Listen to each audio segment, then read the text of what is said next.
Rusiyada Azərbaycanlılara qarşı xüsusi əməliyyat keçirilib. 2 nəfər öldürülüb, 50-dən artıq şəxs saxlanılıb. İyunun 27-sində səhər saat 5 radələrində Yekaterinburqda Rusiyanın Federal Təhlükəsizlik Xidməti tərəfindən Azərbaycanlıların yaşadığı ondan çox mənzildə əməliyyat keçirilib. Məlumata görə mənzillərdə olan kişilərin hamısını döyüb, maşınlara doldurub polis idarəsinə aparıblar. Basqın nəticəsində əslən Ağdam rayonundan olan Səfərovlar ailəsinin əksər üzvləri tutulub. Əməliyyat zamanı 2 qardaş Ziyəddin və Hüseyn Səfərovların həyatlarını itirdiyi bildirilir. Döyülmə nəticəsində 8 nəfər, o cümlədən Səfərovların qardaşı Bakir Səfərov müxtəlif dərəcəli bədən xəsarəti alıb. Yekaterinburq şəhərində Rusiya Federal Təhlükəsizlik Xidmətinin əməkdaşlarının saxladığı, daha sonra sərbəst buraxdığı Ramil Səfərov baş verən hadisənin təfərrüatlarını açıqlayıb. O bildirib ki, yaşadığı evə səhər saat 6-da daxil olublar. Ramil Səfərov onu da qeyd edib ki, Təhlükəsizlik Xidmətinin əməkdaşları evə girəndə heç bir sənəd göstərməyiblər. Məni uzandırdılar yerə, bax buramı təpiklədilər, qolumu, gözüm pis görür, başım fırlanır. Burnumu vurdular, qırdılar. Burnum deməli qanıyırdı, uzanmışdım yerə.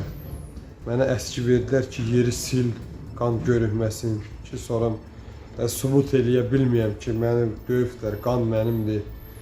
Qadınları çıxartdılar otaqdan, məni döydülər, papamı başqa otaqda döyürdülər. Deyirdim ki, məni döyün, məni nə bilim, öldürün, papamı buraxın. Belə dedikcə tayda lap pis döyürdülər. Obşun, mən qolumu qandalladılar, qolumu bir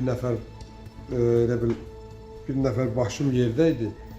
Bir nəfər əğı ilə başımı tuturdu, o birisi də qolumu belə qandallamışdı.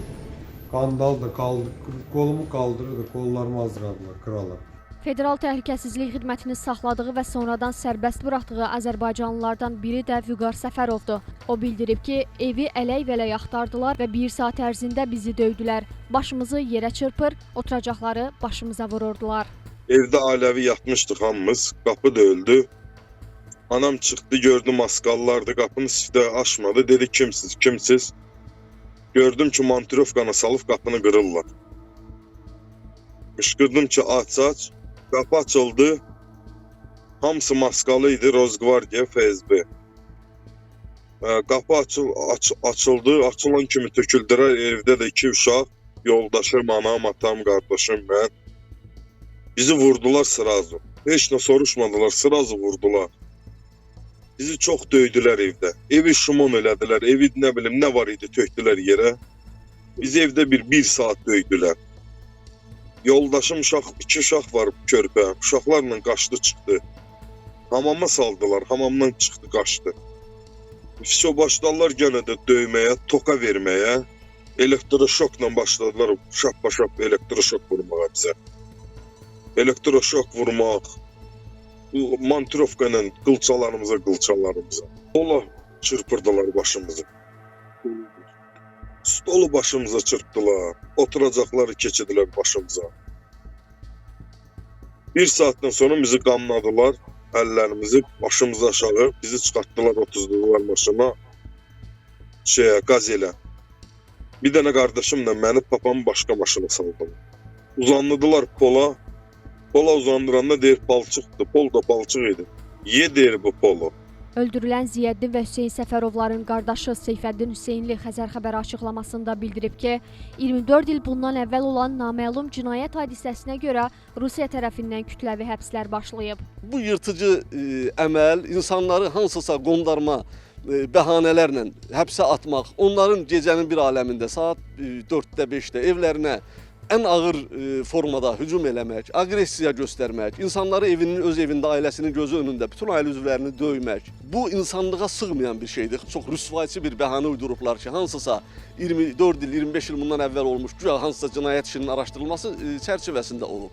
Bu, mən sizə deyim ki, növbəti dəfə Rusiya hakimiyyətinin nə qədər murdar bir sifət sərgilədiyinin sübutudur. Belə bir qanlı əməlin nəticəsində işgəncələr altında mənim 2 qardaşım Səfərov, Hüseyn Mehdioğlu 1966-cı il təvəllüddür və Səfərov Ziyəddin Mehdioğlu 1970-ci il təvəllüddür. Onlar işgəncə altında. Müxtəlif oradan sızan məlumatlara görə ağır fiziki zərbələr və elektroşok verilməyi ilə bu tətbiq olunub və bu insanlar orada işgəncə altında həyatlarını itiriblər. Başqa bir qohumun da, Səfərov Kamalın da ölüm xəbəri. Bunları inanırsınız dəqiqləşdirmək çox çətindir. Çünki təcrid ediblər. İnsanların bütün telefonlarını alıblar. Seyfəddin Hüseynli bildirib ki, daha əvvəl Rusiya istintaq orqanları tərəfindən onun ailə üzvləri və saxlanılan digər şəxslər heç bir təhqiqat araşdırması üçün çağırılmayıb. O bildirir ki, qardaşları ilə yanaşı müxtəlif bölgələrdən olan, hazırda Rusiyada yaşayan azərbaycanlılar saxlanılaraq işgəncələrə məruz qalırlar. Onlar bizim diasporu orada alçaltmaq, parçalamaq, onları ən aşağı vəziyyətə salmaq, onları ləkələmək siyasəti güdürlər və gətirdikləri bəhanələrin də cılızlığı, rüsvayçılığı bunu bir daha sübut edir. Yəni bu insanları hədəf alıblar, bu insanların evinə ən ağır terrorçu kimi, sanki bir terrorçu üstünə gedirmiş kimi silahlanıb bu şəkildə vəhşicəsinə hücum eləmək nə deməkdir? Mən məlumat alanda məlum oldu ki, bunları belə bir vəhşi bir üsulla götürüb aparıblar. Üstəlik də ki, yəni biz yer bildirmədən, bir səbəb bildirmədən, ailəyə məlumat vermədən, üstəlik ailənin telefonlarının, bütün əlaqə vasitələrini alaraq götürüb aparıblar.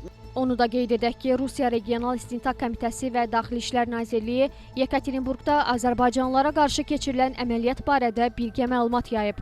Məlumatda Rusiya İstintaq Komitəsinin Sverdlovsk vilayəti regional idarəsinin, Rusiya Daxili İşlər Nazirliyinin regional baş idarəsinin əməkdaşları ilə birgə Rusiya Qvardiyasının xüsusi çevik hücum dəstəsinin döyüşçülərinin dəstəyi ilə ötən illərdə törədilmiş cinayətlər üzrə cinayət işlərinin istintaqı çərçivəsində bir sıra tədbirlər həyata keçirdikləri bildirilib. Qeyd olunub ki, ötən illər ərzində Yekaterinburqda baş vermiş bir sıra cinayətlər törətməkdə şübhəli bilinən şəxslər saxlanılıb və həmin şəxslərin yaşayış yerlərində də axtarışlar aparılıb. Onların istintaq altında olan cinayətlərdə və digər cinayətlərdə iştirakları yoxlanılır. İstintaq maraqları naminə indiki mərhələdə ətraflı məlumatın açıqlanmadığı bildirilib. Sabah Yekaterinburqda Rusiya Federal Təhlükəsizlik Xidmətinin saxladığı azərbaycanlıların məhkəməsi keçiriləcək. Məlumata görə proses yerli vaxtla saat 11:00-a təyin olunub. Həmçinin onu da bildirək ki, Yekaterinburq şəhərində Federal Təhlükəsizlik Xidmətinin əməkdaşları tərəfindən öldürülən azərbaycanlıların nəşlərinin ölkəyə gətirilməsi ilə bağlı tədbirlər görülür. Rusiyanın Yekaterinburq şəhərində hüquq mühafizə orqanları əməkdaşlarının öldürdüyü azərbaycanlıların meyitləri iyunun 30-da Azərbaycana yola salınacaq. Nərmin Məmmədhəsənli, Vüsal Cəfərov, Xəzər xəbər.